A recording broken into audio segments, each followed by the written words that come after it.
Today, eco-friendly is a full-life approach and a social duty. We now reduce plastic, choose low-carbon travel, and support green energy. Every act silently reshapes our lives. They urge us to make smart, sustainable choices daily. Yet online, many businesses claim green values. They use flashy marketing with little real action. In contrast, our hero tells a different tale. He climbed a year-old redwood. He spent days using data to stop loggers. He fought to protect nature's pure state. His story shakes hearts and exposes fake green acts. It shows true environmental power. On February 19, Julia was born in Missouri. Her father was a traveling preacher. Her mother was also devout. They lived in a simple camper with her two brothers. As a child, moving often allowed her to know nature. She watched seasons change and embraced outdoor life. This nomadic way taught her respect for nature. While recording, Julia often stayed near rivers and woods. Once, a butterfly rested on her finger. It followed her along a long hike. That earned her the nickname, Butterfly. This name stood for her unique spirit and hidden strength.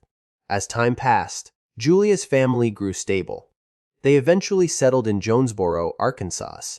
She finished her basic education there. In year-old Julia suffered a bad car accident. The steering wheel pierced her skull. She underwent nearly 1 year of intense therapy. She had to relearn walking and speaking. This difficult recovery deepened her view of life. It made her examine the balance of material and spirit. This change planted the seed for her later action. After recovery, Julia set off for California. In Northern California's redwood forest, she felt nature's grandeur and sacred force. The old trees stood tall and had endured many storms. They witnessed Earth's long history. In that ancient forest, Julia found peace and belonging.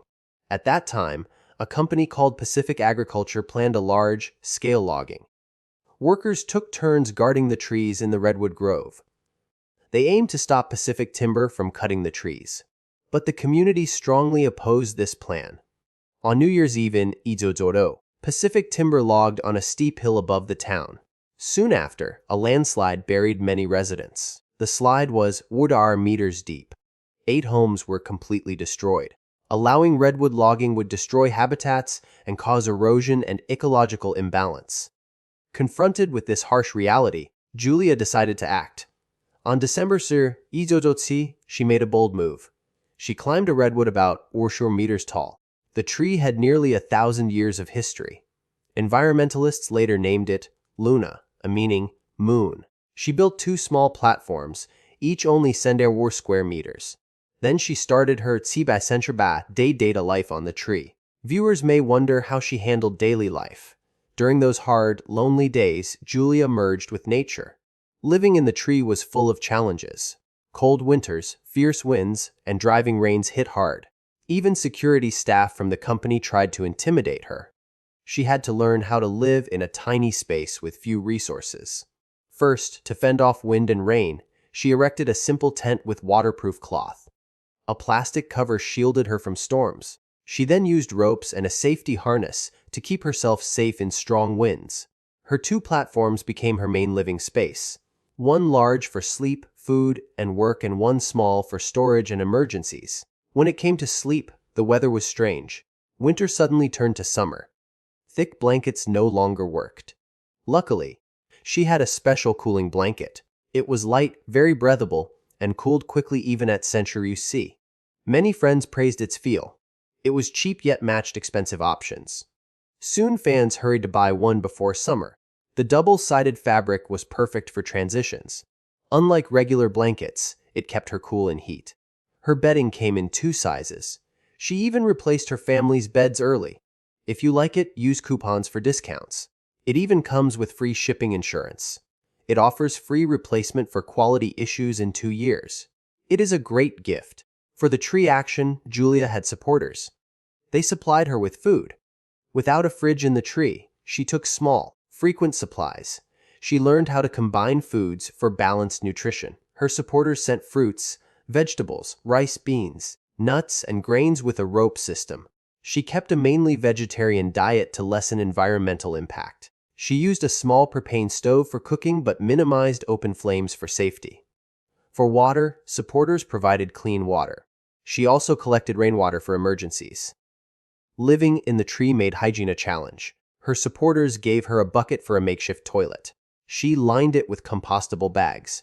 After use, she lowered the bag with a rope so supporters could dispose of it properly. For personal cleaning, she could not bathe normally. She wiped her body with wet cloths and used rain as a rinse. If possible, she used moist wipes. She saved water and used only natural, biodegradable soap. Living long-term in a remote tree meant dealing with weather changes. Northern California has unpredictable weather. Winter rains, snow, and storms are common. In winter, she wore many layers and used a sleeping bag for warmth.